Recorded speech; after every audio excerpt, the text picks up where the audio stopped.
സത്യം പറഞ്ഞ പൂരം കാണാനോ പഞ്ചാരി മേളം കേൾക്കാനോ അല്ല മലമക്കാവിൽ ആള് കൂടിയത്. പിന്നെ ദേവേട്ടന്റെ ഒരു ശാസ്ത്രം ഉണ്ടല്ലോ. എന്താ ശാസ്ത്രം? അതേനെ, ഒരു ടൈം കഴിഞ്ഞാ ഒരു തല്ലി. ആ ശാസ്ത്രം അതായത് ഈ പുട്ടിന് തേങ്ങയിടുന്ന പോലെ ഒരു തായമ്പക ഒരു തല്ല്, ഒരു തായമ്പക ഒരു തല്ല്. ഒന്ന് പോടോ മാരാരെ.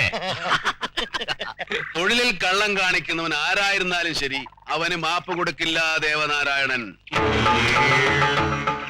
തിരിയേഴും തെളിയുന്ന നിലവിളക്കിന് മുമ്പിൽ നിന്ന് സർവേശ്വരന്മാരെയും ധ്യാനിച്ച് ചെണ്ടയെടുത്ത് കൊട്ടാൻ തുടങ്ങിയാൽ കാലിന്റെ പെരുവരിൽ നിന്ന് തുടങ്ങും ഒരു തീപ്പൊരി കത്താൻ.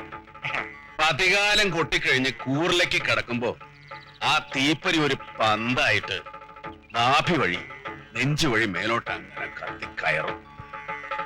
ബ്രഹ്മസമാധി നിർവ്വാണം എന്നൊക്കെ കേട്ടില്ലേ മാരാരെ? അതാ സംഭവിക്കുക. ആ നിന്ന നിപ്പിൽ തന്നെ ഈ ഹൃദയമിടിപ്പിന്റെ തായമ്പക അങ്ങോട്ട് കുട്ടി കലാശിച്ചു പോയാലും അറിയില്ല മാരാരെ.